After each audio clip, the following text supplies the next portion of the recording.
That might be some It's a great, sandbox. wide It's a shots soapbox. in It's Bandbox.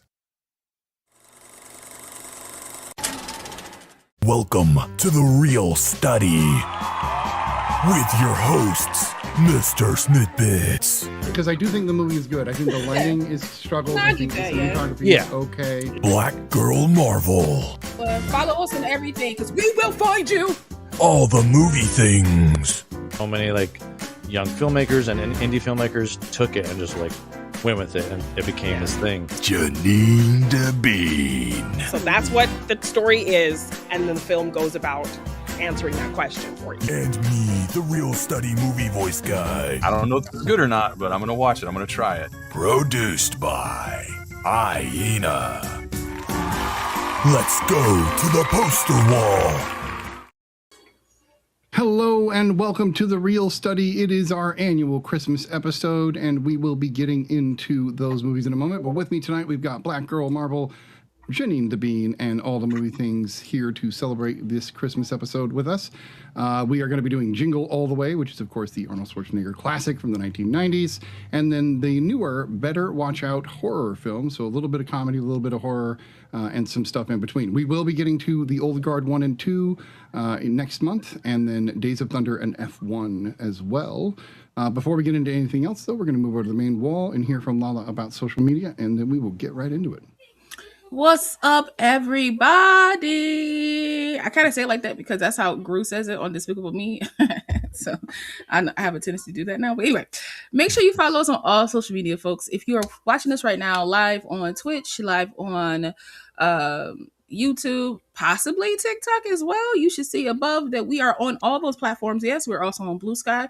We're also on Letterboxd. And we also have a Discord where you could come in and chit chat and talk with us and say, hey, I want y'all to watch the first 2 seasons of Peacemaker and let me know all about it. And the reason why I brought up Peacemaker is because that's on the list for me to watch. So yes. Right. Also, we are on all podcast platforms. So your Spotify, your Googles, your Apples, your Podcast Republics, Anchor, all of those. We're on there too. So if you can't watch us live, you can listen to us. Shout out to Kai, who is a follower of mine and also a follower of all of us on The Real Study. He has a great way of just like watching us live, but he'll also go back and watch past episodes that he's forgotten. He'll watch them on Spotify. He's a little obsessed with Bri right now. And I isn't obsessed with. I was going to say I don't blame him. You know, I see the appeal, I respect the appeal, you know, and I encourage the appeal. You know, all that good stuff. Deacons. Heck yeah, that's a great cup. We need that for the real effing study. Like that'd be pretty sweet. But yes, make sure you follow us on everything. Make sure you comment. Make sure you leave us anything. It really helps push us on that algorithm. You know, share us around. Sharing really helps. So if you follow us on Instagram and you repost our things, that really helps push us in the algorithm as well. We thank everybody for being here, and back to you, MrSniDBitS. Thank you so much, La. And of course, we normally do the Reel Roundup and the news, but we are actually going to skip both of those segments tonight. We are going to get right into the tragedy that happened last weekend, literally unfolding while we were on our show. We didn't hear about it until after, but we lost 2 wonderful human beings last week, Rob Reiner and Michele Reiner, in an awful tragedy. And instead of going into the tragedy, we want to go into talking about what they meant to us and what they brought to film and all of that. So we'll start with this, and then we'll get into the movies after. Brian, I would love to hear what your thoughts are on this. I know that he's huge for all of us, but I want to start with you and hear what you have to say. Yeah. I mean, I won't touch on too much of the news. Obviously, it's like really hit a lot of people. Yeah. Like, you know, at first it's like one of those things where it's like some of these folks are getting up there in age. They're like, okay, maybe that's, you know, what was going on, but definitely not expecting something as tragic as it was. But Right. But yeah, and it's just one of those things too, where it's like you don't ever think. You always think like, oh yeah, Rob Reiner, he's always been around. He's gonna be around, Right. you know, like yeah. And You were thinking like a Dick Van Dyke situation with Rob, right? Yeah, no, totally, yeah. Which like he just turned 100, by the way. Totally crazy, but and I think it's great that we're like a lot of people are taking this opportunity to kind of revisit his filmography and really like give him his like proper flowers for being such like, I mean, he had like banger after banger. Like, I mean, especially like in the like late 80s, early 90s, like it was just Mhm. like a crazy run. Like, Right. yeah. I mean, he's given us so many just I mean, there's like lines from movies that are just like recited from his films left and right. There's I mean, I'll scenes that have what live in she's our having. head. Right. There's just scenes in our head So much. that live rent Yeah. free. And other, I mean, yeah, I mean, I own a bunch of his movies. You know, I mean, Right. I watch When Harry Met Sally every year. You know, like it's an annual thing for me. Watched it in the theater. Like Mhm. I think Janine, you did too. Like, um, Princess yeah, Bride, it's just yeah, Criterion. Gotta yep, love it. exactly. Have that. I mean, Stand by Me was shot here in Oregon. Right. Partially, like you can go to Brownsville, Oregon, and visit the town they shot in. They throw a big old Stand by Me day every year in the summer. Oh, that's so cool. Yeah, it's awesome. It's like a really, it's just like it's got like this crazy small town vibe, but then it's also you get to see. Yeah. They have all these different like landmarks of like different scenes they shot around town. You could literally just walk around the town, like that's how small the town is. Mhm. It's a really great experience. Then you watch Stand by Me in the park, you know, and in the summer evening. But then like another thing too, I think that's great about this is like I'm learning about. I mean, it's great to know that he was like actually a really just good, Mm-hmm. Yeah. you know, Yeah. Right. just I mean, Yeah. and was great to work with. Like I hear about just how just like a great person he was to work with. There's no like toxic stuff going on, which is something Yeah. Right. Yeah. like At I all. saw a Yeah. video worry about. today, like telling a great story about him with Shawshank, how he Oh yeah, loved Frank Darabont's script for that, and Darabont yeah, wanted to direct, but he wanted to direct as well, and it was with his Castle Rock. But he yeah. like let the reins go to Darabont to Man, direct that's that, like and just kind of ended up, Mm-hmm. stepping back into a mentor capacity. So even though it was something he really wanted that's to huge. do, he didn't pull rank on him. He Hmm. allowed Darabont That's to a good direct man. him how he Yeah, wanted. yeah, Yeah, yeah, Yeah, because somebody would have pulled rank and been like, "No, I'm gonna do this," and would have came out yeah. Like terribly. a yeah. lesser person with so much more, Yeah. Yeah, Right. this No, is my more absolutely. production ego. company. Right. I Yeah, have the bigger right. name. I'm putting Yeah, more. I'm putting actual money, my own money into this kind of Just thing, you know, yeah, right. whatever. yeah. But yeah, no, that's yeah. And I hope we Yeah. keep hearing those stories. And Absolutely. yeah, I don't know. I'm gonna be definitely adding. I mean, there's still films that I don't own of his. Like A Few Good Men Hmm. is like one of my all time favorites. I mean, Yeah. that's another thing too. Was like you get some directors like kind of pigeonhole themselves a little bit. Yeah, Mhm. He he's just so like went all diverse. over the place. So Yeah, Yeah. like yeah, Yeah. misery. insane. Like you don't even. Yeah, Yeah, what? Yeah. He had dramas fun. and Yeah, comedies I and feel like he American had horror. fun. President. You could see it. fantasy kind of Yeah. film with You could see it in Princess his Bride. Like, filmography. He just had fun. He was just like, yeah, if I like it, I'm gonna do it. Like, right. Right. Hmm. He actually, Yeah. he's a lot like Ridley Scott in that way, because Scott will go all Oh over the yeah, place right. too. And Oh yeah, to me, what you were saying, Ryan, about Rob, people talk about Zemeckis, they talk about Lucas, they talk about Spielberg, and all these people of the same yeah. They're generation, always in and the yet conversation. Rob Reiner never gets brought Mhm. up. And I'm like, but we all watched Princess Bride when we were 6 still. Like all, Yeah. like every, like it's an American tradition, maybe wider than American tradition, but it's a huge, Yeah. like that was my sick film for Yeah. obvious reasons. Right. And like some of these films are considered like the blueprint. Like Stand by Me is like looked at as the coming of age blueprint. Mm-hmm. And Harry Met Sally is Yeah. like the rom-com blueprint in a lot of ways. Yeah. You Yeah. know? Like And like the real rom-com rather than the like right. Yeah. shiny Yeah. rom-com, right? It's just two people. Yeah. Although somebody had the audacity to be like, "Why'd they use ugly people?" I'm like, Meg Ryan, not Billy Crystal's Oh not yeah, I a good saw that man, but whole like I conversation know. Meg happen as Ryan well. in I'm the like, 90s? Yeah. What are you? I 80s and literally 90s? watched Like, When Harry Met Sally on the big screen for the Yeah. first time. Well, Yeah. it wasn't my first time seeing it, but my first time on the big screen. Yeah. And Same. I was like, I have never been more attracted to Billy She's Crystal adorable. than anything else, and I'm Just like the two of finding them myself together. very And yeah, their attracted. chemistry Right, is yeah, like I see. I like when Especially, like- people. I like and dislike when people say it because I know why they're saying it, but I like to look at it. Them saying it like, "Oh, these look like real people." I feel like people Right. only say right. ugly people when it's real, When like it's real when it's like people, real looking people. Like I can see Right. this. I can see these people on my corner. I can see these people at the grocery store. Like they're not glamorized. They're not Hollywood. They're not Yeah, like yeah. cut and prim and proper like what you would want them to be or think they should be. Because when Harry Met Sally, solid film, solid actors, solid. No plot was lost. Okay, in that film, and on top of that too, it's hilarious. It has some very like sweet, heartfelt moments. But you're worried about people being attractive. I know. Well, the ending of the film, You according missing the to plot literally.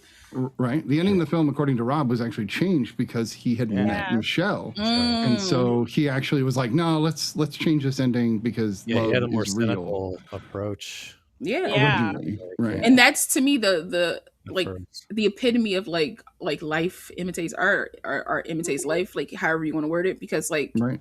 the way he was feeling initially was in that film, and then when he met her, it was like, you know what? Mhm. How about we flip the script? Literally, I like that though. I like that.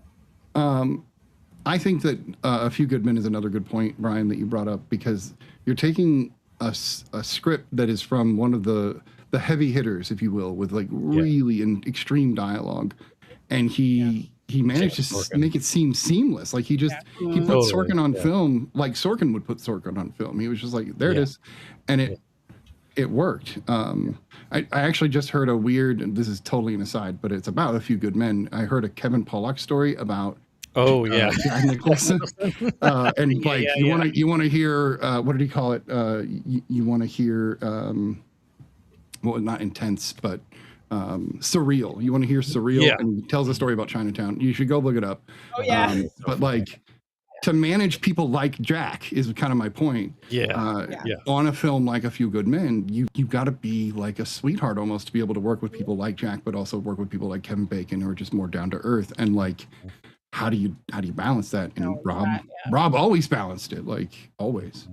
So there's a great story from I'm gonna butcher his name, but he was in Stand By Me.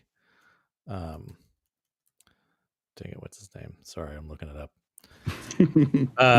Jerry O'Connell. There's a great story from Jerry O'Connell who was very touching, and he says like, I wouldn't have everything in my life I owe to Rob Reiner. You know? Because he even said, no offense, mom and dad, but he was my dad. He looked at him as his father, and like Rob allowed him to like. There's a thing where he's like, he talked about when he was a kid. He was like always talking, like kind of getting to kind of his mouth got him in trouble because he just didn't know when to shut up, you know. And Rob actually like encouraged him to do that on set, and like just like explore this character, more of that, and like keep talking, like So I like that that. really meant a lot to him. Yeah, can I ask your favorite Rob Reiner film? Do you guys have a favorite? I mean, it's pretty basic. It's probably When Harry Met Sally. I don't know. It's hard because I love A Few Good Men so much, just because because they're able to sprinkle like comedy bits in there. You know, there's some funny moments. Like Tom Cruise gets a little bit of some funny moments in there. You know, and like of course you got Kevin Pollak. He has some great one-liners. Tom Cruise does like a Jack Nicholson impression. That's right. Really great. It's. I mean, it's just like a solid film, but it's tough. I think it's When Harry Met Sally. Really, it's just I don't know. It's just so good. Mine is The American President. The American President. I mean, I literally had watched it like a week ago because I, was just bogged down with doom scrolling and, the mess of bad news. And like that movie is always my palate cleanser movie that I just kind of put on to like feel good about this country and like what it can do and like wish that this character actually existed, and it's just beautiful, and I love that there's like a love story mixed in with this whole kind of political aspect, and the relationship they between have all great the chemistry. Yes, and the Michael. dialogue is really great, and I absolutely love The American President, but you know, his work, like just kind of realizing how diverse his work is was just you know kind of a gift these past few days. And I love When Harry Met Sally. Like I talk about going to LA a lot. LA is a 3.5 hour drive for me. I literally drove 3.5 hours, you know, tired, could have gone straight home, but I literally just went straight to the theater and to go watch When Harry Met Sally on the big screen, just from LA. So I think that just speaks to just how incredible his work is and how impactful it is. So it's just really, really heartbreaking. It really is. Lala? I haven't really seen a lot of his films, if I'm being very honest. I've seen I've seen like When Harry Met Sally and, you know, A Few Good Men, Princess Bride, Stand By Me, like, but I haven't seen like the full arc of his like filmography. So I don't want to say which I love because I don't know. I could say When Harry Met Sally because that's like I own that DVD. You know, I played that like 1,000 times. But the first time I ever seen Rob Reiner was another great one. I mean, I've never seen Spinal Tap, so like, and I know he got a second one coming out. That's it just came out. He's on his press tour and finishing up. So it's kind of a crazy. I've seen Bye Bye Love. I don't know if anyone else has, but I've seen. I used to watch Bye Bye Love. All Batsy the time. was asking if anybody had seen it. I never even heard of it until she brought it up. So see, I think I enjoy him more as an actor. Not to say I don't enjoy him as a director. I've just seen more of his acting than I have watched his direction, like his directing. So, like the first time I saw him was in All in the Family. So, like I've been a fan since growing up watching that. Ton. Like, you know, even the last 10 years, he's still been little parts here and there, just popping in, popping out. It's kind of wild. I think it's crazy too that his filmography is essentially bookended by Spinal Tap. Like, it is actually start to finish. Really Spinal Tap was like first. First major one, yes, 100%. And of course, you know, none of us grew up with All in the Family. We grew up with reruns of All in the Family.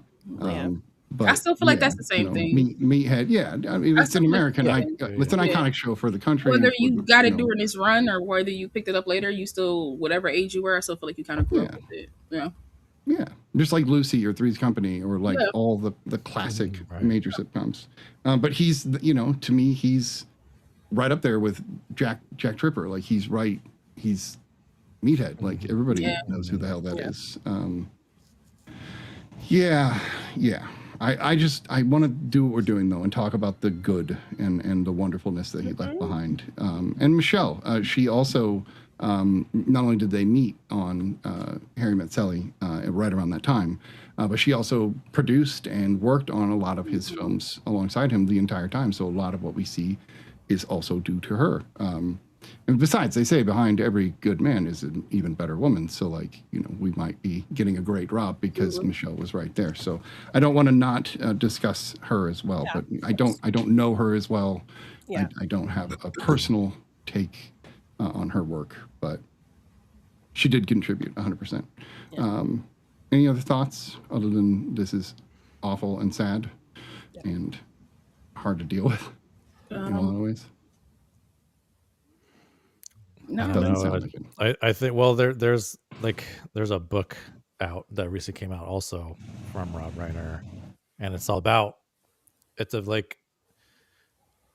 I guess it's the first time they haven't really like released stuff like this, but it was all about making Spinal Tap. So it's Rob Reiner along with Christopher Guest and Michael McKean and Harry Shearer. So they kind of, but it's also a funny, of course, like it can't be a Spinal Tap book.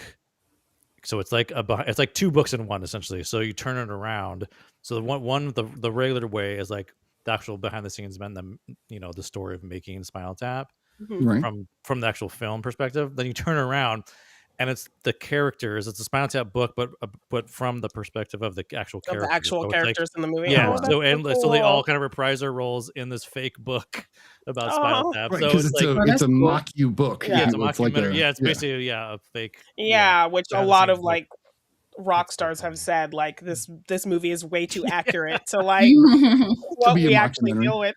but like, but just a genius thing to do with a book too. With Behind a the book, scenes yeah. book, and, like you literally flip it, and Like like they're the a real pages. band. Yeah. Oh my god, yeah, it's so. That's really It's cool. great. Yeah, That would be awesome to have, though. Yeah. Books, Well- just as a cool book that can do that. yeah, it's so yeah. cool. that's neat. I mean, Maybe sometime in January we can do a Rob Reiner week.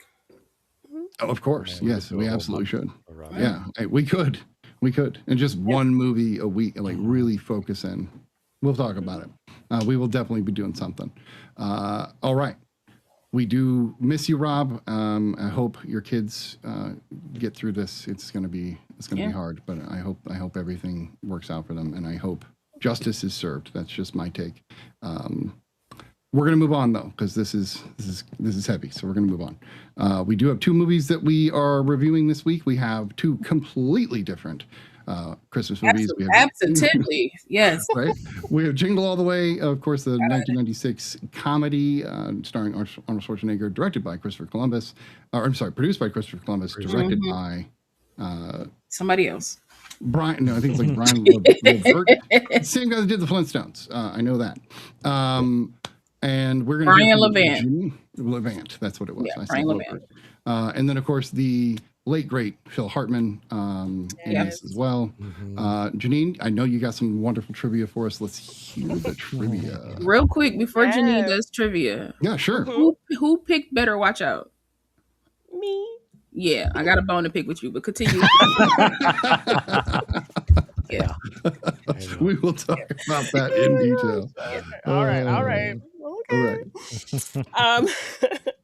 The world premiere was held on November 16th, 1996 at the Mall of America in Bloomington, where parts of the film were shot. Cool. A day of events was held to celebrate the film's release, and Arnold Schwarzenegger donated memorabilia from the film to the mall's Of course he Planet did. Hollywood. Of course he did. Right. Arnold Schwarzenegger enjoyed the film. He'd experienced last-minute Christmas shopping himself and was attracted to playing an ordinary character in a family film. Producer Chris Columbus wanted Joe Pesci to play Myron, but he was deemed too short at 5'3". That would have been next to Arnold, who is 6'2". Schwarzenegger had previously appeared in 2 films alongside Danny DeVito, who is even shorter. That was my thought. I was like, "What? He's been with Danny DeVito and stuff, Right? Or kids. He's in a bunch of movies with kids. So, like, what are you talking about? Exactly. It works. It makes him look bigger. Yeah. The Turbo Man television show that Jamie watches at the beginning of the film was a parody of Mighty Morphin Power Rangers. Oh yeah, totally. Absolutely. Yeah, you could totally see it. Yeah. The official Turbo Man action figures have been actually released. Tiger Electronics released a 13.5 foot figure in 1996, which has become a rare collectible item. And in 2021, Funko released more toys based on the film, such as a replica of the action figure seen in the film and several pop vinyl figures. Arnold Schwarzenegger's agent suggested Sinbad, but the producers felt he was unsuited to the role of a villain, as it could harm his clean, family-oriented comedy act and reputation. The cleanest villain in the history of villains. Although Sinbad felt the character would generate the audience's sympathy rather than hatred. Furthermore, he missed the audition due to his appearance with Hillary Clinton and Sheryl Crow on the USO tour of Bosnia. But Christopher Columbus waited for him. Christopher Columbus waited for him to return to allow him to audition. Although Sinbad felt he had messed it up, he was given the part. Right. Wow. Good job. That's a lot of grace to be given. Yeah. Towards the beginning of the film, when Howard is in his office taking calls while talking to his wife, he signs a contract. Arnold Schwarzenegger signed his own name. And they left it. You can see. Yeah. Turbo Man's red suit was modeled after DC's comic superhero, The Flash. Aw. Interesting. Cool. Gilbert Gottfried was originally cast to play Booster during the Wintertainment Parade scene, but decided instead to pursue other projects and was replaced by Curtis Armstrong. Director Brian Levant instructed Armstrong to do a loose impression of Gottfried for the that's funny. I mean, Tim Allen, Booger, so. Right? Yeah, right. Tim Allen was considered for the role of Howard Langston. Oh wow. Daniel Stern was briefly considered for the role of Myron, but he felt it was too similar to his most famous role as Marv Merchants in Home Alone movies, so he declined. Yeah. And Turbo Man was originally going to be named Turbo Tom. No, Turbo Tom. No, thank you. I prefer what they decided to do. Yeah. This is like I'm certain you've all seen Jingle All the Way before. Am I wrong? Lala had not seen Jingle All the Way before. Whoa. All right. Okay. For me, it was all but a new watch because I only saw it when it came out and I haven't touched it since. So interesting. Like I was like, oh, this all feels really fresh. Lava. Yeah. Schwarzenegger. Listen. Christmas movie. This film. It's film. I streamed myself last night watching this film on my stream on Twitch, and I kept yelling, "This film is unhinged." I kept saying it. That's crazy. This is such an unhinged film. Like it goes in so many places. It starts off as like this family film where this father has to, he's a workaholic. I tell you what though, when he said the tagline to his wife on the phone, I said, Lord have mercy, that's not going to work out well for you. Your number one customer. Number one customer said, oh, I'm so sorry. I will say it was a great, I will say that Arnold Schwarzenegger, for me as an actor, he does so much. Like he doesn't stay in like one like area. You would think with him being like a big guy that he would just be like action film, but like all the time. But they did have to find a way to do some action in this film for him. And I was just like, I was like, you didn't have to do that. But I think that's his thing. Like he'll do like half the movie is family friendly, the other half is like action. Like because Kindergarten Cop was like the exact same way essentially. But this film was so unhinged. Like he's such a workaholic father. Like he's kind of a bad father. I was gonna say he's kind of a bad father in the sense that he keeps making promises to his kid and he keeps breaking them, and then finding ways to like make him feel better, only to like break him down again. I felt really bad for his son. I was like, dang man, this kid can catch a break. And then like shout out to Rita Wilson though. Like Rita Hanks now, but like I was like, hey, look at Rita Wilson. And I was like, oh, okay. But like, I felt bad for her. But this is just such a 90s film. And I mean that in the best way possible because they don't make films like this anymore. Because I know we're supposed to believe at the end that he's like things are going to change. I still don't believe him. I don't believe that anything is going to change. But we're supposed to believe because it's the 90s. But it's like I was like, bro didn't learn anything from this. Like he still waited to the last minute. I said all of this fell into his lap. His son, if anything, he got a big ego boost at the end. That's what I'm saying. I was like, they was lifting him up. And that's the freeze frame on that. The freeze frame on him being taken away from his family. Yeah. I said, and then you wait till like the post credit scene too. Right. If you watch that, that's also. I didn't even know it was a post credit scene. I gotta go back and watch it. You're like, I didn't know it was a post credit scene. So oh my god! Yeah. If we can, it's essentially he goes through the same scenario, but his wife's like, "Oh, you went through all of this for our son. Oh, I see that. I said, "What you get me?" And he was like, "No. He's terrible father and husband. He's a good worker though." But he's a good worker though. But I just felt like this was such a 90s film. It had a lot of heart. Like, it's one of those films where it's like I feel like they write it to the point where they're like, the audience won't catch the plot, not realizing that this movie will last forever, and then eventually we'll realize that like you lost the plot. Like he didn't learn anything from this. He didn't really grow from this. No character growth. And he won no character growth. He won his son's love by mistake. Okay. By mistake. And the only thing I really wanted and I didn't get, I wanted him to punch Phil Hartman's character, and he didn't like really do the B plot is the plot of the film. I love the Phil Hartman I didn't say it wasn't fun. But bro, he should have rocked him. That's fair. But he still should have got punched in the face because all these women, but not by him.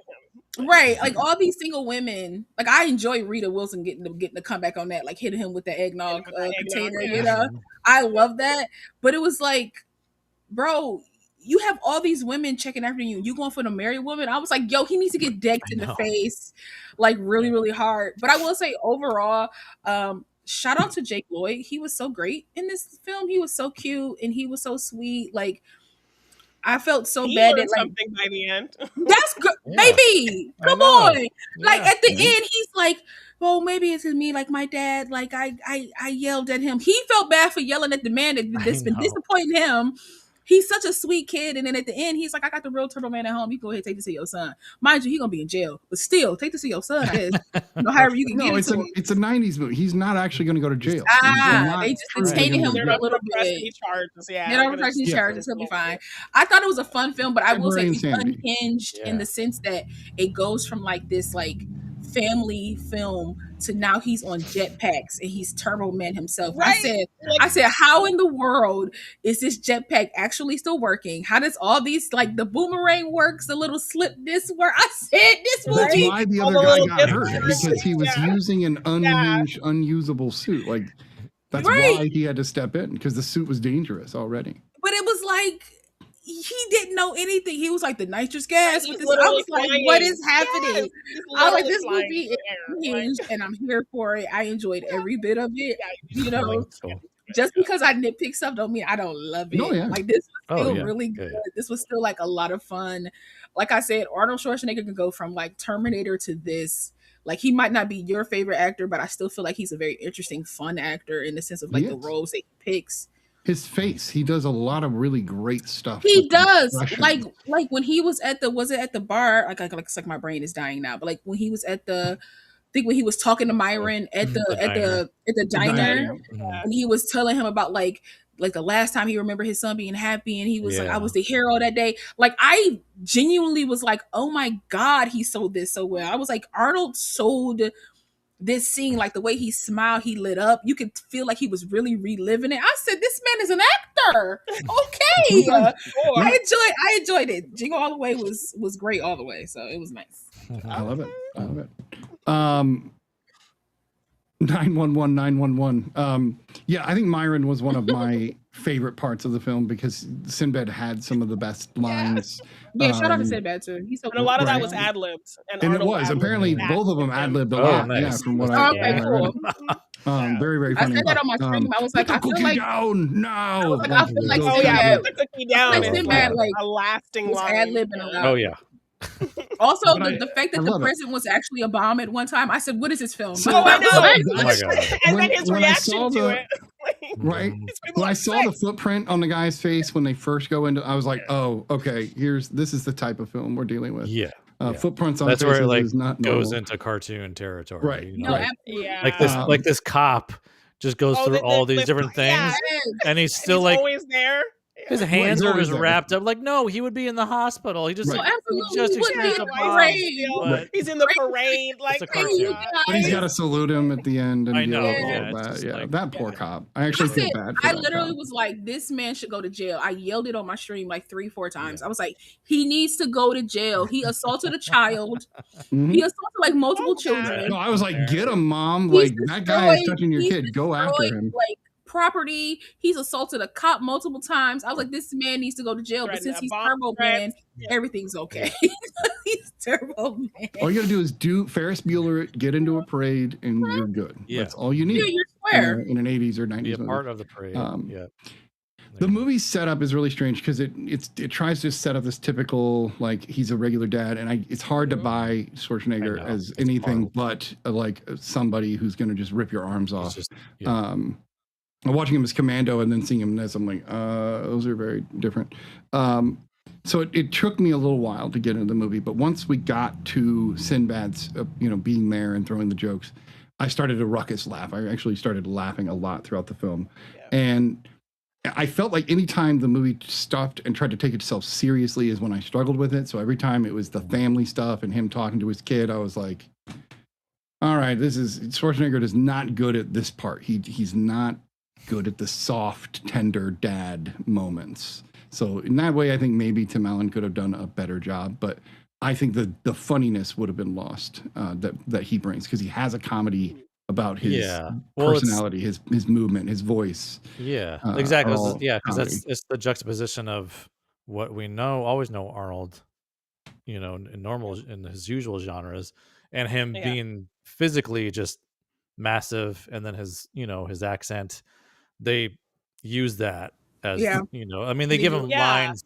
They give him lines on purpose that are going to sound funny because he coming says from them a him. certain way, like It's not Tim Allen. Giving him, right? but even giving him that scene where he has to fight that giant Santa, so you're actually seeing someone who's bigger than him. Exactly. Right. That's another. A little bit. That was a big show. Kind of normalized him a little bit. Yeah. I loved it. The Big Show been in movies for a minute. I didn't realize that. I was like, look at the Big Show. No, I totally agree. That's why when he's not doing the over the top lines, I'm just like, I struggle a little bit. I'm like, okay, just get me back to the cartoon is really what I'm asking. Because as soon as you got these guys running at each other, I do think Sinbad was an excellent choice physically, because he's a large guy as well, and so you've got them like bumping up against each other and like fighting. I loved him like throwing his letters, like, I gotta lose the weight, but I can't leave the bag. It's worth too much money. But these felonies I'm throwing out, not a big deal. Yeah, exactly. No, I was yelling. I was doing that too. Like when Arnold opened up the box, I was like, "That's a felony." I was like, "That's not your mail, sir." I was like, "If it didn't blow up, just leave it alone." I was cracking up this entire movie. Like my brain was just like, "That's wrong, criminal." I was just over and over again. Janine, did you see this one in theaters when you were younger, or was it a VHS style? I didn't see it in theaters, but it was like a VHS watch at home, and I kind of make it mostly part of my Christmas rotation, because there's so many things I want to watch at Christmas time, but this ends up kind of getting in there every once in a while. But I always have a ton of fun with this movie, and like generally, I'm not a huge fan of this like goofy kind of family Christmas genre. Like I was hanging out with my friend this weekend, and we watched I'll Be Home for Christmas for the first time, and typically in movies like that, I'm just like, they're too over the top and crazy. But for whatever reason, I think it's just because seeing Arnold in that genre like is so kind of out of left field, it's super entertaining to me. So this movie always makes me laugh, and of course the addition of Sinbad, like you wouldn't think these two would even kind of work together, and the fact that it kind of does, and like his brand of comedy is very kind of silly but kind of natural. I really enjoy that dynamic. I'm of the era when this was a thing. Like I think I did actually read some trivia where this is kind of harkening back to like the craze of the Cabbage Patch doll, and then obviously we got that too with Tickle Me Elmo. So I'm sure that's why you're wearing your Elmo shirt under there, Mr. Weirdly, I didn't even mean to do that. I was like, did you do that on purpose? But just to kind of harken back to that whole kind of time of just crazy shopping and malls and all of that, and the nostalgia of that was just kind of fun to see. But I loved seeing Arnold like this. It makes me laugh so much. Phil Hartman, he was so great. Like I love his kind of little plot point of kind of wanting the one mom he can't have, and that whole kind of aspect of it. And the rivalry that Arnold kind of builds up in his head, but like he kind of eggs him on a little bit. Like that whole phone call scene where he's like tasting the cookies, and he's talking about how she's in the shower, and like every time he said, I wanted to fuck But despite how over the top it gets, like everything just lands for me, because it's Arnold, and getting to see him kind of in this whole different vein, it works. And like you said, Bri, like his accent, his look, and having him do these things that you wouldn't expect him to do, and you feel like they purposely give him these things so he can kind of play into it. It makes it that much more funny. So, he's also a really good sport in his films, like films that he does like this. He's a really good sport. Like he fully knows himself. He knows he's being made fun of. He's fully not even that. I mean, like just his like physical comedy, the way he throws himself into things. He just does it. Like there's no. I don't see any fear behind him being like. I don't think he doesn't mind looking stupid. Like he doesn't mind like flying up into the air and then falling down. Like he doesn't. I encourage you to go watch Pumping Iron. And that might give you some perspective into Arnold Schwarzenegger's mindset to some degree. He's not any of the characters we've ever seen him portrayed as. He's a uniquely minded person in a lot of ways. But I think that's part of why he's a good sport, because to be in like to be in fitness like that and to even to do that professionally and show off your body in that way. You have to be completely without fear to just stand out there nearly naked and physically show off your body. So like, I think that transcends to acting weirdly well. I think the same thing is with wrestling. Wrestling does the same thing. You got to go out there and act kind of foolish. Certain vulnerability you have to allow yourself to get to. But some people don't transition to that well. Yeah, but I think you can see it from him. He does really well. I enjoy that about like his acting. Absolutely. Brian, did you see this one in theaters? No, not in theaters. This was definitely VHS, but I've seen it like multiple times. Like you know, I saw the trailer for this on a lot of VHS tapes. It's not an annual watch for me, but I do see it more frequently than some. So it's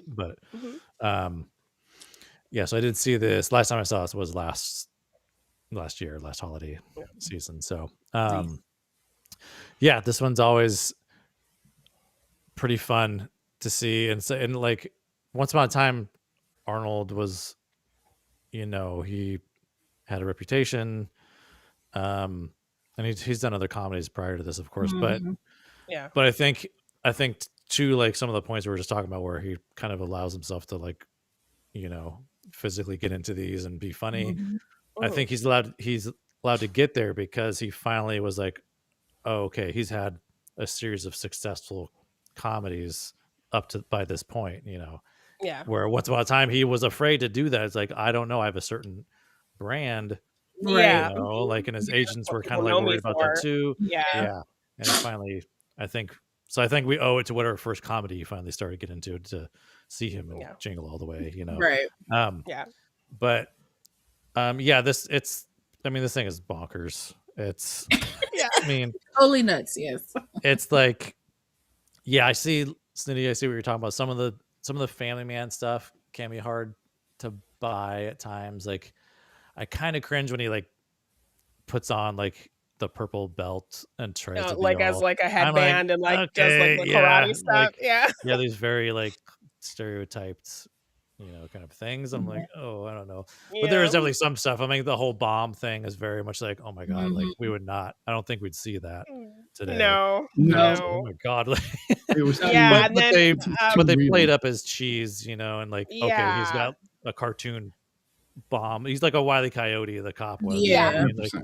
So there's definitely a Wile E. Coyote kind of situation. But but in the end, like it is like just like a fun watch, it's like once you kind of like, I found myself being like, okay, this is a cartoon, and reminded myself of like, but that's part of it. Like this thing doesn't how it escalates to this from ridiculous that degree. Like, exactly. Like it just becomes more and more of a cartoon, and you kind of just like have to let yourself be like, okay, that's what this is.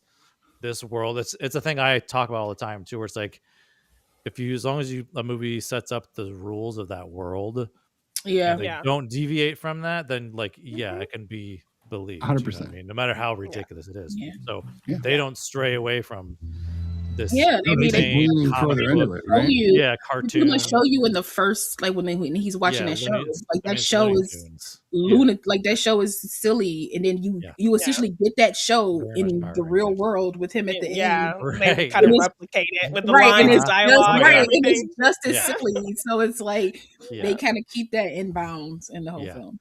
And there is some stuff too. Like, did they really learn their lessons? And it's like, no, I'm like, I wonder, like, and poor Jake Lloyd. There's also an element too of like this time around I'm watching him, like Jake Lloyd gives this ultimate Turbo Man to Sinbad's character, and it's like, oh man, we just did all this, just to give it away, which is sweet, but also like, man, also, like, bro, you had it in your hand because you're thinking about it, like when Arnold gets it and he's holding it and he's like, he's like, I finally have it in my hands.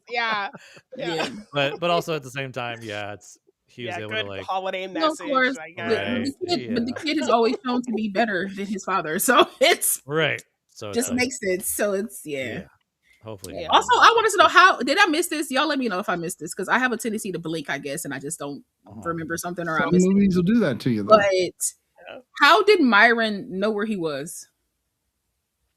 When? He literally was on the roof with the actor and took like. Oh, I know. Yeah, but how did he know that he was like? How did he know? They don't tell us.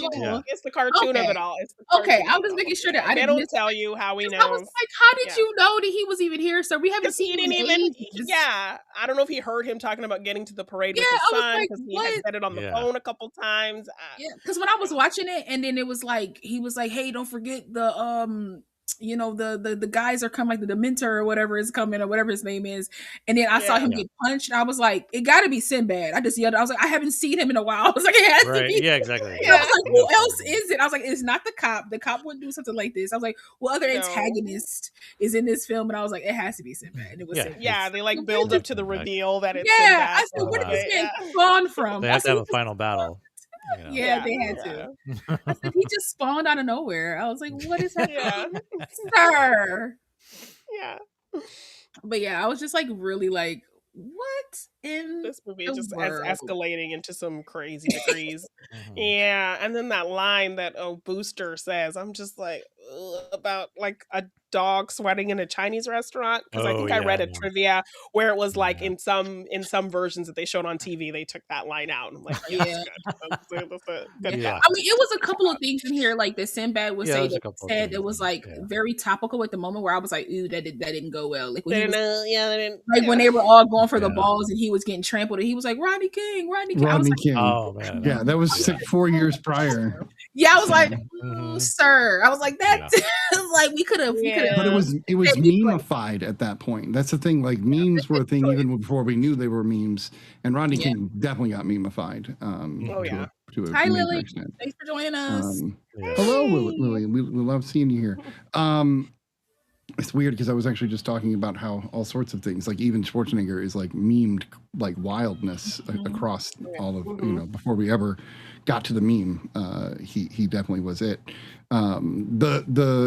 The Schwarzenegger isms of it, the put that cookie down now, or it's not a tumor. Like to me, I feel like the best ones of those most of the time are the ones with the in them. They really have that like extra Schwarzenegger in them. Glottal. Right. Yeah. I do feel like this movie could have had a few more. I don't know. Maybe it just like when he screams, it's like that for me. When he screams, you get a lot of that, like right. He screams. Get to the chopper. Right. It's always very funny to me. Like when he screams, I'm like Terminator. Like I don't know. I'm just like I go somewhere else. I don't. It takes me out when he screams. Or like he gives me like Kindergarten Cop, because like when he screams in that, it's very much like I was like, all right, sir. Yeah, This did give me like Kimball vibe. He had the like sign of Kimball.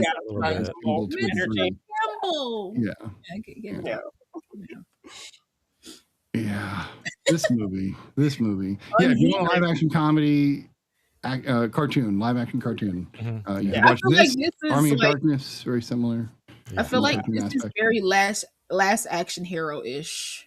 See, Last Action Hero, I think, is a little different. It's more of like breaks the fourth wall. I'll say ish. It is, but like it's not. It's cartoony only when they're in the movies, and I like how they like. Yeah, and he's being the straight man. He's being the straight man there as well. Exactly. Yeah, he's straight man comedy, which is really kind of impressive.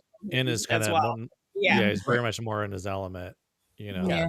And the kid is where the comedy relief comes in, right? Yeah. Which I love. Yeah. That is actually weirdly my favorite Schwarzenegger movie. I love Terminator 2, don't get me wrong. Yeah. But Last Action Hero, I watch it every time and go, oh my God, this was my childhood. I don't understand it. Like, some people didn't get it at the time. It was so good. Yeah, just didn't. It was kind of like the Starship Troopers that people didn't like it, but it wasn't. Like it was satire, right? It was poking fun at that. Some stuff is just not released probably when it would have the most impact most of the time. Some stuff just But the Tickle Me Elmo craze. Yeah, the Tickle Me Elmo thing. Like I also remember Furbies being a huge big thing in the 90s. And it just became this thing. What's weird is that at this point we had Black Friday and there was no big gift and nobody cared. It was just empty in all the stores. So it's just weird how that's now like video stores. It's a thing of the past. Yeah. So.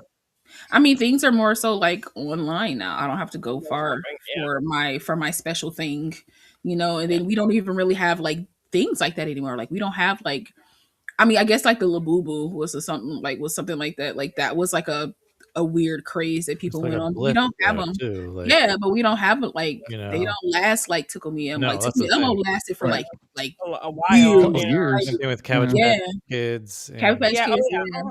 glowworms and all them. Yeah, Yeah, those were very Tamagotchi, all that kind of stuff. Like it Tamagotchis, lasted Yeah. for a long time. They Yeah. actually lasted for a while, but yeah, Tamagotchi. nowadays it's like things are like a trend Like for yeah. 5 minutes and then Yeah, you you're can on get to it the so next thing. Yeah, like and you they're can just bringing it get back so much. now. Yeah, they're bringing Yeah. first. Listen, I need a Tamagotchi to save my life. I want one so bad. I used to love them things when I was little. Oh Like yeah, no, they can make them, I they can make them a ruined little mine. bit bigger though, because I'm an old lady. I'm like, just make them a little bit bigger. Right, they're so tiny. Yeah, like an adult Tamagotchi would be nice. So, Yeah. Yeah. Yeah. You can make it I had bigger. mine around my neck on a chain, and I leaned down to drink water from a water fountain, and water got on no. it, and it No. You killed your Tamagotchi. You drowned your Tamagotchi. Our Yeah. producer Aina just said that hers got stolen. Oh, Man. that's That's somebody raising your child. That's disrespectful. You Tamagotchi. just snatched my child. It's like losing Isaiah. What is this? Oh, Lily had a gem doll. Oh, a gem doll. Oh, so what would have been your, since we're on the movie, we're going to talk about it for another moment, and then we'll get to the other one here. Oh. What was your like huge Christmas present that you had to have, but much like Jake Lloyd's character? Wow, Mine was actually a Cabbage Patch doll. It was a black preemie Cabbage Patch Kid, and her middle name was Janine, spelled like mine. Oh, nice. Damn. That's nice. awesome. Wow. Her name was Gretchen Janine, spelled exactly like mine. Oh, Well, nice. Perfect. Mine was thing. Optimus Wow. Prime, and I never got him. I wanted an Optimus Prime Transformer, and I never should got get it him. now They for gave you. me the like after like second guy. I was like, what are you doing? What are you doing? Oh, so you got the sidekick. I was about to say like the sidekick. He got The Like booster, in the nobody movie. likes You me. got Well, no, Booster, it was the yeah. next Prime. It was not Rodimus Prime, but the one between the other truck. Yeah. Anyway, if you're a Transformer person, you probably know what I'm talking about. I don't but know. I don't know. I just, here's the thing. I used to just get stuff from people, and I used to be like, "Thank you," because my mom said never be mean to people. Yeah. When I got a gift that I didn't particularly care for, which was kind of often, and I would just be like, because like I said, people would mush my Christmas and my birthday gift together because they're like, it's your birthday doesn't matter. Here it is, everything Right. together. They match everything together. But I will say, one Christmas, I didn't expect to get anything because we were on hard times. Like, my mom, we just like separated from my dad, and like it was a whole thing. My mom like was officially a single parent, and I didn't expect to get anything. And I was like, that's cool, that's no problem. I took that in. And then that Christmas, I ended up getting a digital camera and printer set Nice. and a GameCube. And Oh, so the GameCube. I know and you a were stoked GameCube, about that. and I shattered into tears. And it was very much like Elemental when he just like came back from crying. It was like I was the opposite. I just shattered into tears because I didn't expect to get anything. So that would be like my best Christmas ever, and I didn't ask. Yeah. Like they knew. I think they knew that I wanted these things because like it's just been talk about it.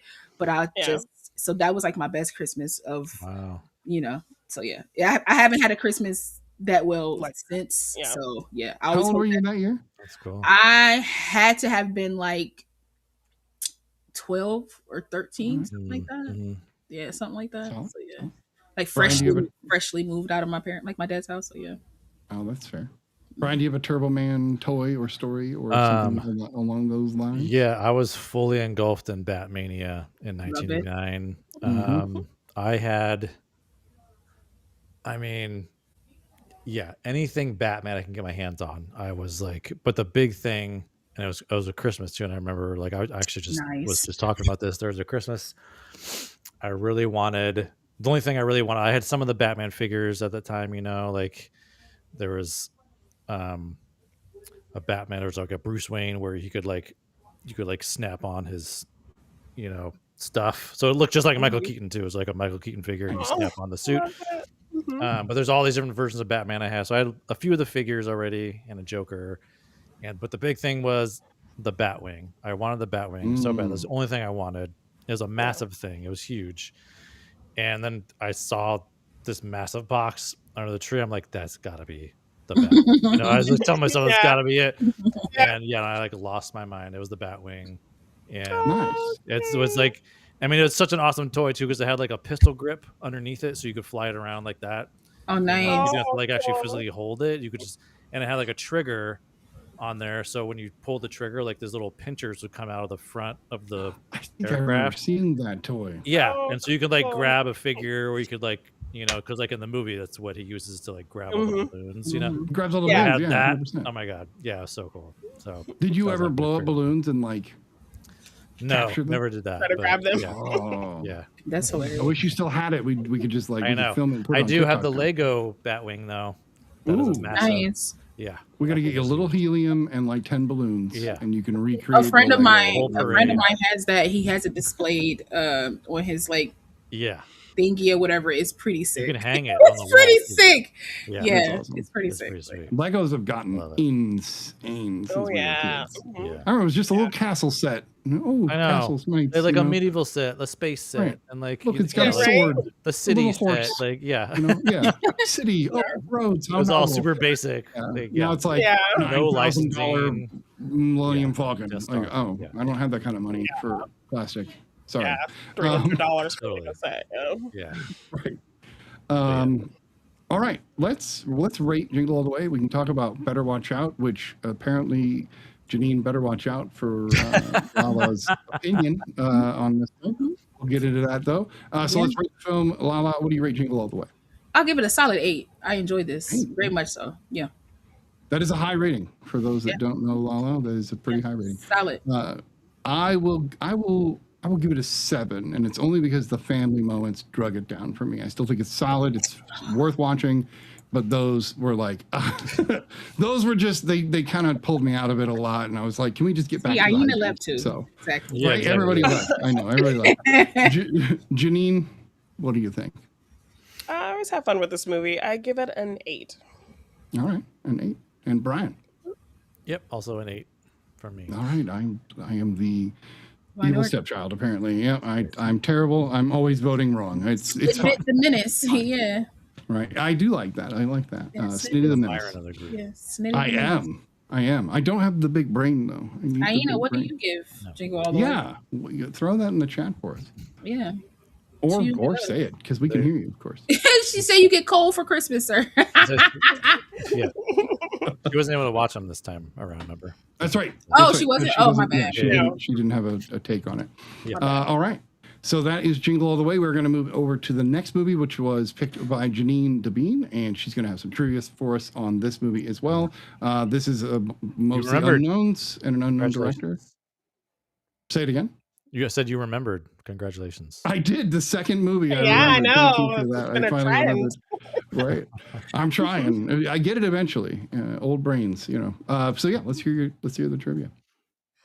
Okay. Despite the American setting, the sets were constructed with the 1.44 millimeter high door handles of an older Australian home. Oh my which god, I was like, American- what is going on Yes. with the door handles? I was like, Writer, I'm like, director, is she and really short? called a Or source what? of distraction. Yeah. Because Yeah.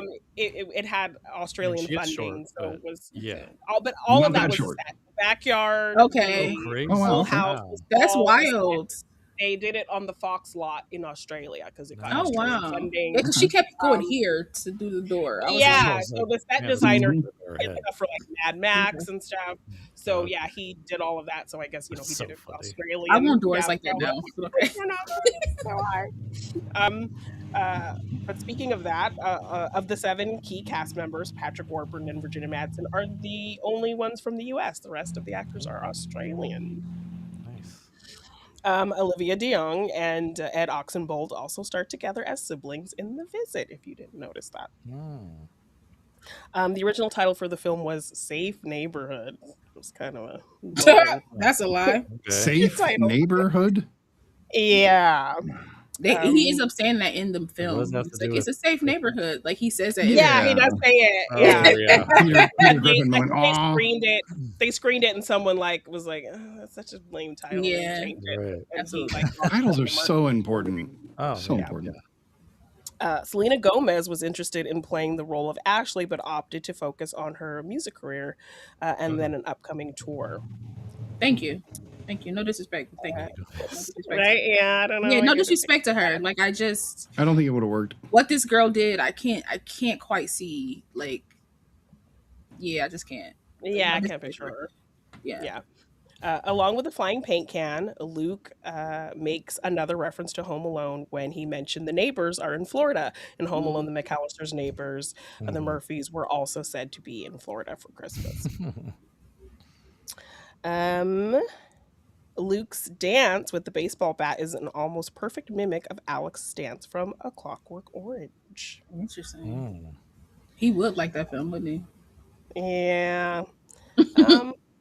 I think he's much more American Psycho than Clockwork Orange, but that's just I think it's a mixture. I don't think it's just one. Yeah. I think that's where he got some of his ideas. Yeah, so I think those are all kind of the major things I found. Also, a lot of the actors did get to have a lot of say in their characters and suggested them to the director.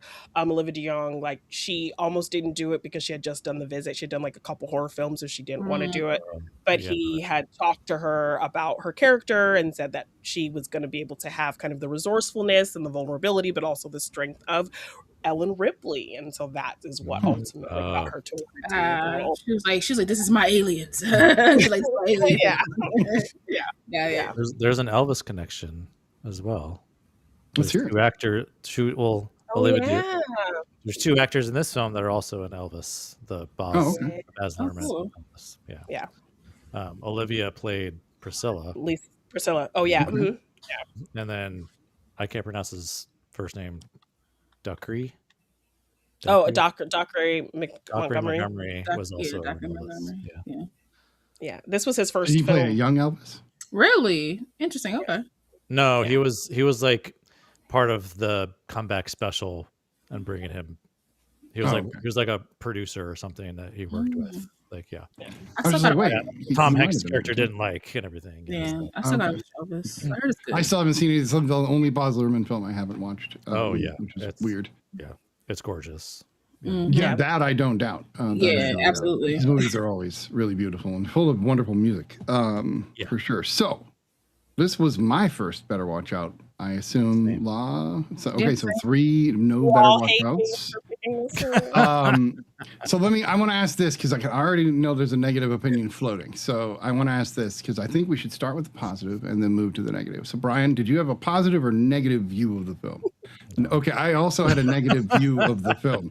So I guess it doesn't really matter who goes first. I mean, technically, you guys took my words as negative. That doesn't mean they're negative. Oh, that's fair. I didn't make some assumption. You said you had the words. Bone to pick. Yeah, I had a bone to pick. Usually means a negative. I use words that don't really like the connotation. Well, maybe you shouldn't. Why? That's miscommunication. No, it's how I speak. Learn me, man. Learn me. So I do have a lot of positives about the film, but overall, I have a negative take. Respect, absolutely.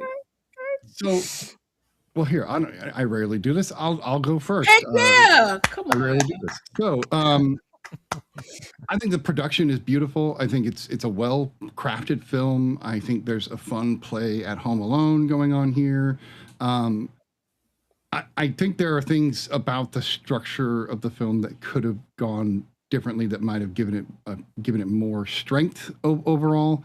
And I think part of that is the age gap between the characters. Had he been like a freshman versus her senior, it could have gone differently. I think had it been like him having invaders like do a Stranger's thing and have him protect her to like try to win her over, that could have been really compelling. But no, instead we get this like just psychopath child who is just decided to go off the deep end. For me, it's not like, again, I could talk a lot of positives about sound design, a lot of things. It's a well-made film, well-crafted. But the ending literally made me so mad that I flipped the movie off at the end. I was so angry that I flipped off the screen and said, "Fuck you" to the director. Like, I was so angry. Well, I mean, she does flip off, at the end. Too, she does. She does. Oh, yeah, it's a great, I did react the same way she did. Like, so there's a weird, poetry to that. That's not lost on me. But I still... Ooh, like if you, I maybe I'll wait to get into why I'm so angry at the end to hear what you But guys if think. you're But reading you this know, as a sudden switch, like there are several things to tell you that this is kind of who he is, and Who like he is, no, yeah, yeah. it's not him. Like empathic that character. part disturbs me, and like the kid at the end when he's like, "I want my mom," like that actually like fucked me up. Like that. And that got me. I commend the film for doing something bold like that because you don't expect it. Sure. I'll tell you guys why I hate the end after I hear love other this. responses. I love this so much. Brian, I haven't had you go first salivating early. right now. What do you think? Better watch out. I want to hear your thoughts. Yeah, I kind of like. I was kind of hoping it was gonna go like more of this Home Alone thing. That's what I was kind of like thinking it was gonna do. I didn't. The thing of the kid being like that was I was not expecting that of what's his character's name, Luke, yeah, being the antagonist, and I was like, oh god, Skywalker. it was already right away he was annoying as hell already. I was like, oh my god, this kid is annoying, and then it just got worse from there. I was just like, stop, like you were like, I'm sorry, you're like 12 years old, right? Yeah, his voice is I would squeaking. snap you in half, like like she should have snapped him in half. Exactly. Like, I mean, that was another thing too, is like for me, I wanted more from her. Like there wasn't, I don't know, if she was supposed to be like this Ripley character, there didn't seem like there was enough fight with her. I mean, granted, she had small moments and she was like, you know, she was still trying to keep going, but I don't know. I just kind of wanted there to be more of this visceral kind of fight with them, I guess. But I think that's just because like he was so annoying. So his character really just took it out for me. Like I agree, there's a lot of great things going for this movie. I'm sorry, anytime I see Patrick Warburton or anything, it's just Kronk for me. Squeaking. Yes, it's just that's hilarious. He's great. You know, it's great to see Virginia Madsen in this too. I mean, she's kind of a horror icon herself. Yeah. You know, so and yeah, just like that kid just took it out for me, man. I was just like, please die. Like, and then he doesn't die. And I'm like, die. Please die. It's great. That is so great, Brian. Man. Batsy made a point. She said this is the first time she had seen a child that wasn't like possessed or like back from the dead. Yeah, it was just like a regular kid that she was like, please die. Like quite literally. I feel the same way. I was just like, yeah. Die, he was just very much giving like incel, you know, like I heard it described in a review. Yeah, I heard it described in a review that like he's acting the way he thinks he's like, seen in movies, like acting like a big man in the way he's seen it in movies. Which I thought was a really kind of great way of describing it. And like I love all the reminders of, you know, his age and his youth, you know, how his mom treats him, you know, his squeaky voice, how he reacts to things, like the little temper tantrums he has. So I like that we're constantly reminded of like how young he is. Then it makes it that much more scary, like the levels he goes through and how he just doesn't care, like how sociopathic he is. And my thing too is like, where is this coming from though? Like, is this just because his family seems fine? I mean, his mom and maybe they argue all the time. Yeah, they argue a lot too. He's an only child. It's clear the mom has kind of spoiled him and babied him in a lot of ways. And then she stopped away with a lot, right? And then she stopped, so that made him think that shows like he constantly gets away. He sneaks out and does all kinds of crazy things. And he lied and said that it's him sleepwalking. None. He thinks he's going to get away with this. He thinks he can go this far because he's gotten away with so much before. So I think for me, I think the movie gives enough, and I've seen it multiple times, and this is like first time watch for you guys. So I can, you know, fill in those gaps of and like hear the dialogue enough and what they give us because you know it is a bottle movie. Like they give us a lot through dialogue and conversations and stuff. So I've heard these multiple times to kind of like maybe catch things that I didn't catch the first time I watched it to understand like this is just who he is because he's been spoiled and he's been babied and he's been getting away with whatever he wanted. So he has this kind of rush of power that he thinks he can go this far. And then there's an urgency to it because she's moving away. She's moving, So she's so moving. He's got to push a bit. This is something he's been planning on doing kind of this whole time. Yeah, that's why when he was in the bedroom with his friend, he was like just stick to the plan. Like this is now or never type of deal because she's leaving, after this night. So yeah. And to be fair to this movie too, it critically it seemed to have fared well. It won awards. It gets good praise. Like people love this movie. Financially, kind of stumbled upon it, discovered it. It was. Yeah, because it was only released in a few theaters, I think, in the US. It had a wider release in the UK because of the Australian backing. So it did better there. So it definitely got a cult following after the fact. Levi Miller, he's won kind of festival awards, and it's won festival awards and things like that. So that's cool. Yeah, I think it was just high score on Rotten Tomatoes.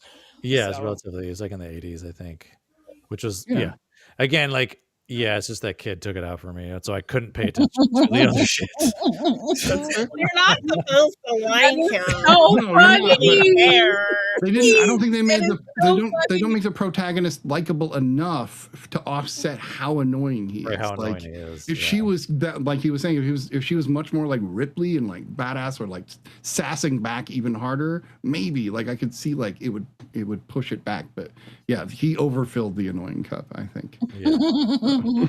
Lala, what do you think about Better Watch Out? What was your bone? I want to hear about your bone. So my bone to pick with Janine you picked that bone clean.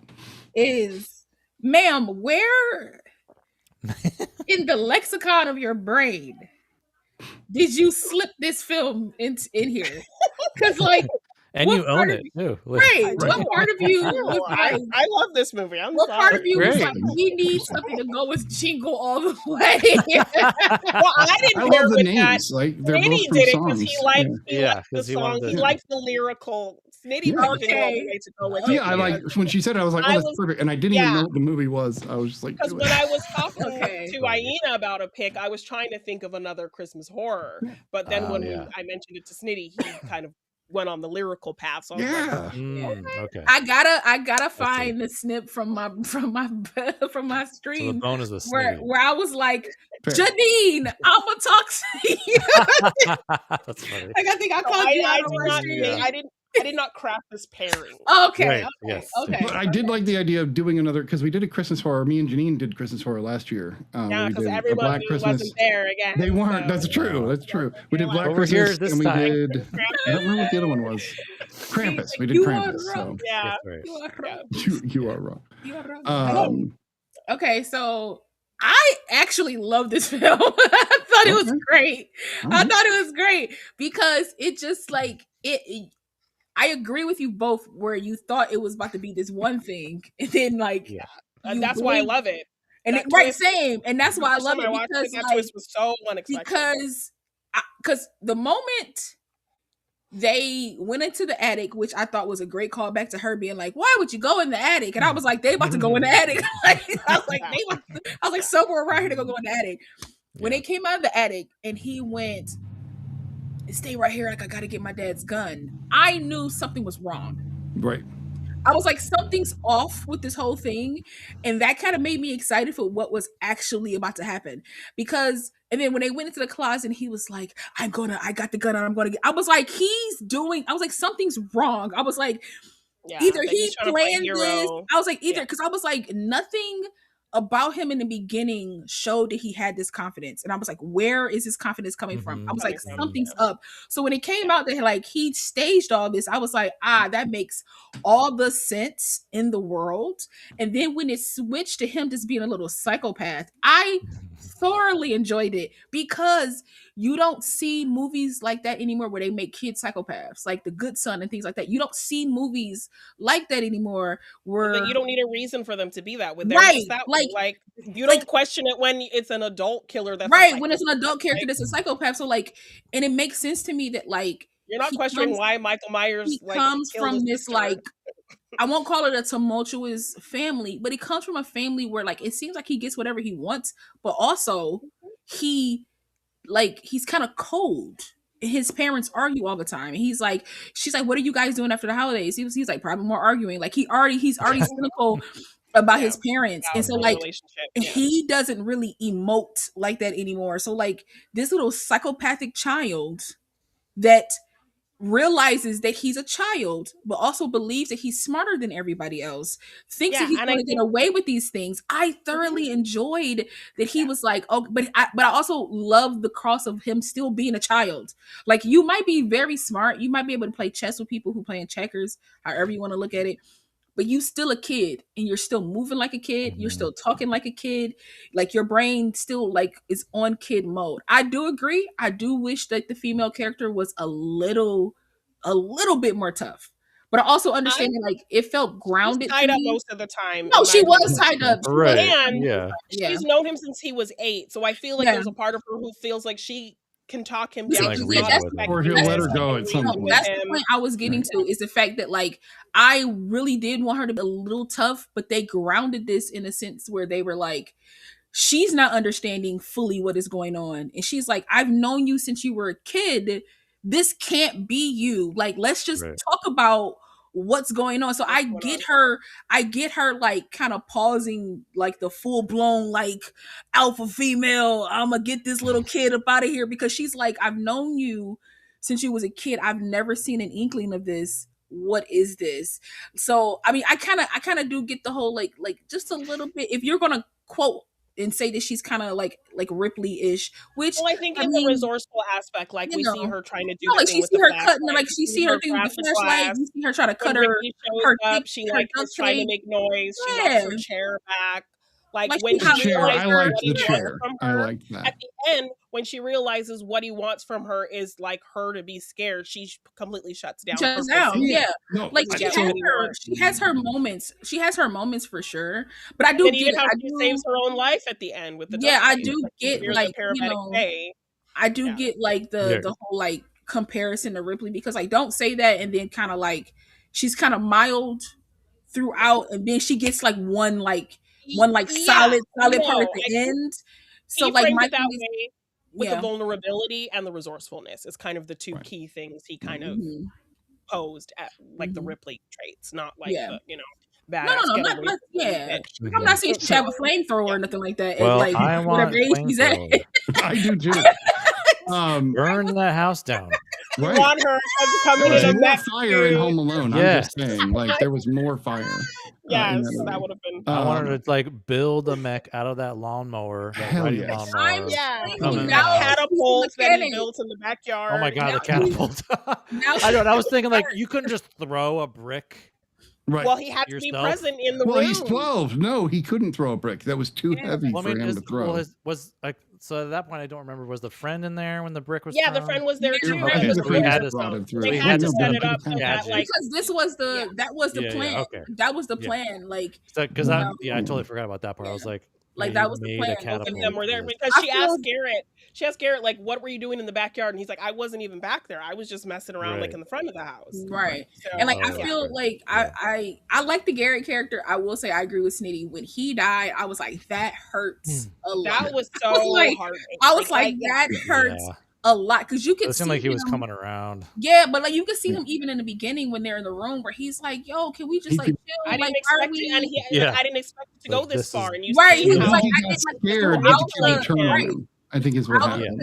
He's like, yo, like you said it was gonna be this thing, now it's this thing. Like, I think we should just wrap this up. Like throughout the film, he's like continually being like, but he also knows that this kid is scary in his own way. Because I'm pretty sure this isn't the first time that Luke has been like, no, we'll be fine. Well, no, he hit it. Like, so like he killed his friend's hamster. Yeah, he's no. I don't mean in that way. I mean like in just other things in their life, like manipulated him to play games, manipulated him to do what he wants, like just manipulating him. Or even like insisting that the Home Alone stuff would kill people, like instead of it just because being he's very intense fun. as a child. Right. And if we both are like only children, or we only have each other, like even if you're a little afraid of him, I'm not gonna leave the only friend I have. Like, this is the only friend I got. So like I'm gonna listen to him because he a little scary, but like we have a good time at the end of the day. But then this is went too far into a not a good time, because when they killed that boy with that paint can, I said, I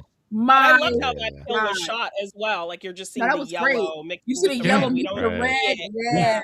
And then you see it coming down. Like they did a lot with like the Yeah. blood, like when she cut Mhm. herself and like the blood was like coming down, Dripping. like the Yeah. chair, when she Mhm. grabbed the chair and her trying to like cover it up. Having to hide I it. will say, Yeah. I give her props though. Like she's smart, right? She learned. You could see her learning through everything that's like happening to her throughout this whole thing. Like it's like that thing with that fight or flight. Like her brain triggered her to like protect herself in certain ways, or like trying Breaking to the bottle when he's trying to like give her Right. the roofie, and right. you know, Like even Ricky, the boyfriend, like he pees himself because he knows it's gonna freak this kid out. yeah. He used it as a mechanism to get him to leave the room. I thought the roofie thing was funny, where he's like, "You're not going to remember any of this tomorrow." I'm like, "Kid, you don't understand how these work. That's not how that works. All of this, and then nothing It doesn't give you amnesia. But see, but that's the kid That's part his understanding. that I Right, like. yeah. Kid part of him that I love, because it was like you make some smart, some smart dumb choices this way, but then you don't. Right. You're making the dumbest of dumb choices this way. Like you're You're not making assumptions, or because you you're don't know still what you're talking about. because a psychopath Right. is still a child. Like you can still be a child psychopath, but you're still You're a still an child at the idiot. end of the Yeah, day. yeah. Like you're still That's a good stupid point.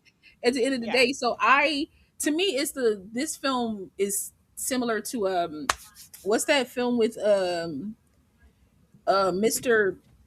Right with Anna Kendrick, and it to me it's like that. Like right. you didn't see it coming type of like, oh, so they both become assassins. Like that's it's like this is To weird. me, this should have been paired with The Babysitter, because this is the Babysitter turned on its head, and I like that, and I think that's a great film as well. So yeah, I enjoyed it. Two things, because I did want to tell you why the ending made me so mad. But the first thing was I did want to get back to her in the moment when his power was taken, when she finally realized she didn't need to be scared anymore. And I think it's it is a subtle thing, but it is an important thing to show that when somebody uses authoritarian tactics like that, eventually you put a position or person into a position where they're like, well, I have two choices. I can either just accept what's going to happen to me, or I can fight back. And she literally just stopped and realized that closing her eyes gave her all the power in the world. It's not what he'll want. Right. Yeah. She fought a lot throughout this. Like she talked a lot. She ran. She, you know what I'm saying? Like she did a lot of fighting to the point where she was like, you know what? Maybe now I just don't do anything. Like we're at a point now. Like I tried to get away. I got back. This kid died. Like he's dead. Like, you weren't gonna let me leave anyway. I was gonna die here anyway. So guess what? I'll just stop. She realizes that. Yeah, because he's monologuing. Like I always go back to The Incredibles, but he's monologuing. He's like, it's my mom, and my mom, she used to pull me to go to sleep, and now she doesn't do it anymore. And you just gave her what she needed. Like, shut up, just do what you're gonna do. Like, I know why she doesn't hold you anymore, and then she just shuts down. Yeah, I really enjoyed that of it. The thing that drove me nuts, the thing that made me so angry when the movie ended, was literally the lead up of what Brian and I have been talking about. I had this annoying kid this entire time. He turns out to be a psycho. He starts killing all these people. I start to feel really bad for these people, and I start to get emotionally connected to these people. And then in the end, you give me the cheapest way to show me he's gonna get in trouble. Like, show me the kid in cuffs. Like, show me him taken away for what he deserves, not an implication of that. Like, to me, her flipping him off is cute, but one extra little, just cuff him and I'm happy. I mean, it's the same. It's the same as satisfaction of watching him get his. He does not. No, I get it. I get the satisfaction. I get the satisfaction of you can't, because I'm not going to trust the justice system to no facts. Send this kid where he needs to go. Also he's juvenile, so he's not going to get treated the way an adult. Exactly. Right. Yeah. I get that, but it's the same as thinking that Arnold Schwarzenegger is going to be a good father now. I feel like that's fair. That's fair. And there's a weird. All the films we do seem to always find some parallel, and no lessons learned across the board. Yeah. But I think it would have been more compelling had it been a situation where they were setting up the sequel, where she dies, right? Where instead of her living, she dies, and now we see him in the window with a smile. And it's like we can assume there'll be a Better Watch Out 2. And there is a little scene, I don't know if you kept watching. There's a little bit more where he turns to his mom and says, "I want to make sure she's okay. Can we go to the hospital?" Right. Which is the opposite of what I wanted. Because again, he's winning. The sequel would be Better Not Cry. Yeah. To continue the lyrical. And it's her, but then it's her now terrorizing him. Like, it's her. I'm telling you why. Exactly. I'm here for it. I'm here for it. Yeah. Mm-hmm. Well, you like 6 films there. Honestly, I thought thought it was going in a space where like the mom realized his psycho tendencies, which is why she kind of pulled back. Right. I was thinking it was going that way with it a little bit. So when all of this happened, I thought she was going to immediately point the finger at her son. Like she's seen little things with him. She's because like a mother, you know, the quote is a mother knows, right? Like, that's the quote. Like a mother knows, a mother can sense these things. And with him telling that girl that story, I really thought it was kind of like going to go that way. But also they tried to like, because they know that like with this title, probably with the trailer, with the genre that it is, that people were going to look at this film in a certain way. I clocked immediately this. I was like, something's wrong with Patrick Warburton. I was like, something's wrong, because why was he staring at the tree like that? Like he was staring at the tree like a psychopath. I was like, what? And he's definitely hit on that babysitter at least a few times. Listen, but also part of me was like, is he gay? Because it's like, when she says that to him, because part of me was like, is he gay? Really into that tree. And I didn't want to like his ornaments. Really, like he was like, I just noticed that like, you know, my ornaments were up. So what's up with that? And then her coming through the door, you're so stunning. And then it's like, and then Luke even has like some type of like a little flamboyant like movements, like how he moves his he's like that. And like, so I was just kind of like, I was like, is he gay? Yeah. Is that where we're going? And then and then the parents and there's nothing. And then there's nothing. And then like the parents just disappeared. And it's just this film. Yeah, I thought Patrick Warburton was like a killer at first, because the way he said that creep, I was like, that's creepy the way he said you're filling in that gap for yourself that's probably where these tendencies might have come from. Maybe he's a depressed gay man who's just can't. And then like I still feel like if it had been like two jealous boyfriends, it might have been, and then we have the kid fighting back Home Alone style. We get to see all the same gory Home Alone stuff. He's supposed to be the killer. He's supposed to be. I understand the twist. I'm telling you, I think I would have enjoyed the film more had it been him as the protagonist, protecting the girl, trying to win her over. What gets her or not in the end is not relevant, really. But we would get to see him try, and he gets to learn from it and become a better person. And then you know what would have been great if that same scenario happens, but that little boy ended up dying. And the parents came home and thanked her because he was a little psychopath and he died. That would have been a twist. We've been trying. We can do it ourselves. We can do it ourselves. Right? We'll help you cover this up. You know what I mean? Like, so they kind of help cover it up. So it's like, all's well. You know? Yeah. And then Patrick Warburton's still like, you still look stunning, by the way. Stunning. No, I was like, why are we saying this to this young woman coming? Oh man. 17-year-old. Also, it also felt like a coming of age killer movie in a way, because like he's at this very prime stage of like puberty and emotions and hormones. And all of that he has not hit puberty yet. I'm sorry. No. Yeah. Just because his voice hasn't dropped doesn't mean his arms are this big around. I mean, like nothing changed. Like he's. Some people when I was like 12, I was not like all horned up. You know, I mean, I was still like people were though. At 12, 12. I was like in a Batman Returns. You know, like that's what I was into. Like, I mean, some people were though. I think I was looking at Playboy at 12. And I feel like he's at that. He was at a stage where he was like, you know, I have to be with her. I know she cares. And I'm better than the. I'm better than these other guys. I'm not, you know, all these kind of things. Like, I think he was right at that peak stage that like can probably turn your kid into a psychopath if you don't watch your kid enough. Incel is what Brian had said. Like he, perfect. Like everything about his life put him into a perfect incel. Yeah, like, think about it. They were like butts on he thought he could get away with everything. He's always gotten his way. Yeah, but even Garrett, like he plays into like his puberty feelings as well, because even when he's cutting her free, he's still kissing her on the cheek. I think he's doing it in some sense to like win her favor a little bit as well. So but think about it too, like he's been saying stuff to her, like he's like, I hope you get some. He's, I hope you get some ass tonight. I hope you get this. I hope you get that. He's like the one who like, dared. He's the one who to touch her. Yeah.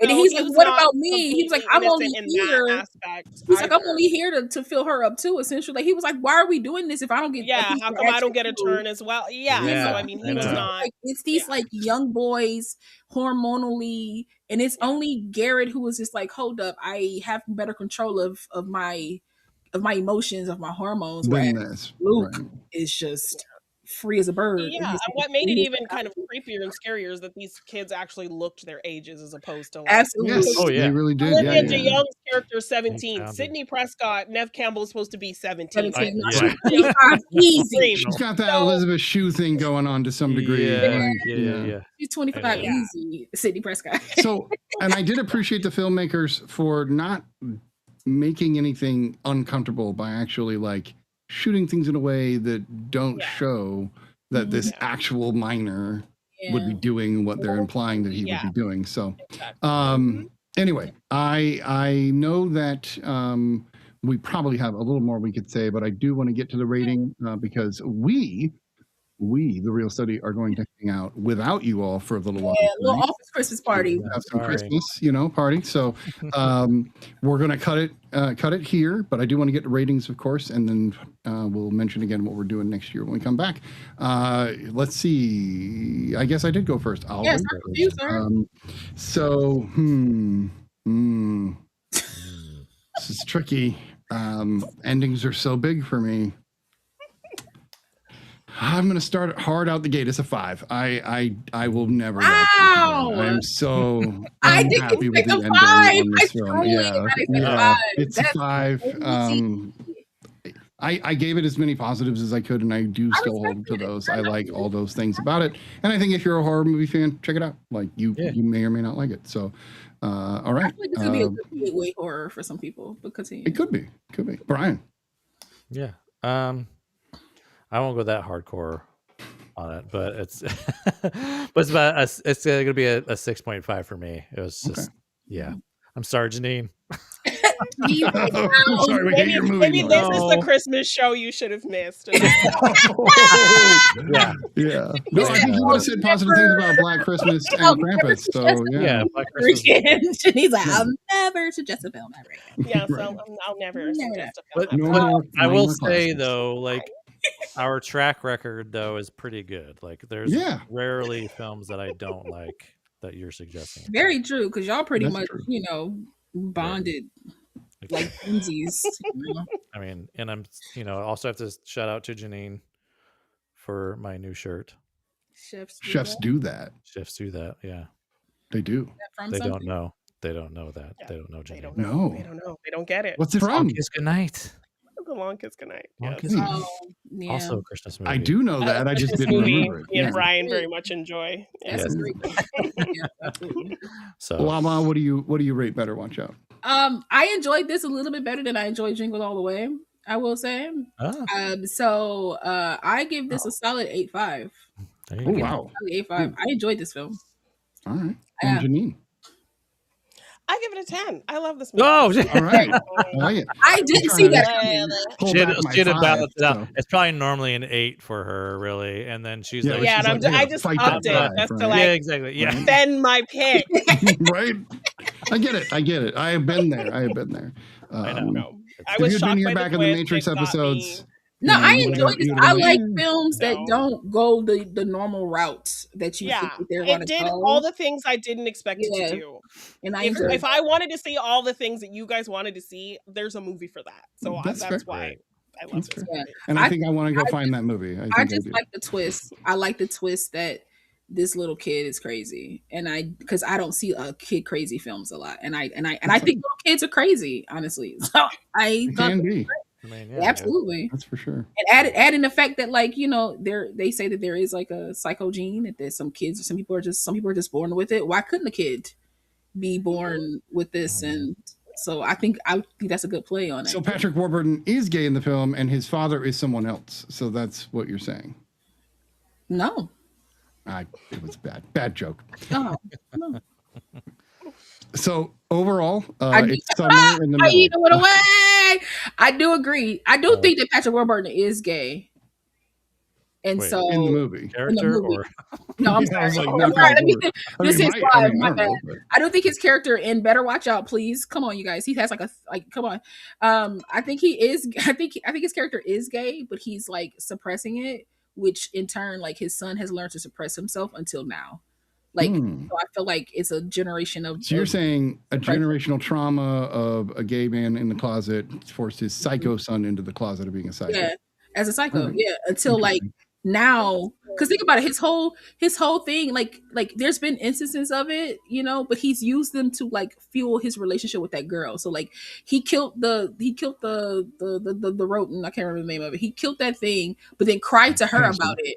But then lied to his friend about it because he's nuts. Which is very, very much like a statistical thing. Yeah, like killing animals and things like animals, that. Harm animals and stuff like that. Yeah. So like, I loved her trying to use that against them as well. Right, like you know, so it's try to pit them against each other. Which she did eventually, which I thought was clever. I liked that she tried. At the end, so like she's like, "Come on, you're better than this."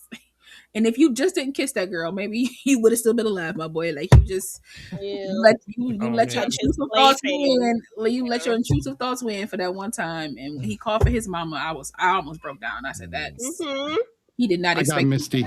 I did. I got misty. Expect this to happen. And I like I said, I love when films just say, "I'm gonna just do it," because I think a lot of people try to play it safe and they try to be very cookie cutter and safe. And I feel like just do some stuff. Throw some blood on the wall and call it death. I don't know. Do something. On that note, we wish you a Merry Christmas and a Happy Holidays. Yeah. And we, of course, will see you guys next year when we're going to have one of our old hosts back, Ray. Lieutenant Commander Ray will be joining us. Yeah. And we'll be doing Old Guard 1 and 2, the Netflix films. And then, like I mentioned, we'll do a racing week, Rob Reiner week, and many, many more. But we do wish you guys a safe season. Be safe out there, have fun, and enjoy your holidays. Remember, we are everywhere. So if you want to follow us on everything, join us in Discord, put a movie in that you want us to check out, or 2 movies, because we do 2 movies a week. Come join us. Come get in. And watch some of our old stuff as well, and listen to some of our old stuff. So yeah. We do have hundreds of episodes. Please yes, check we us do. out. Yes, we do.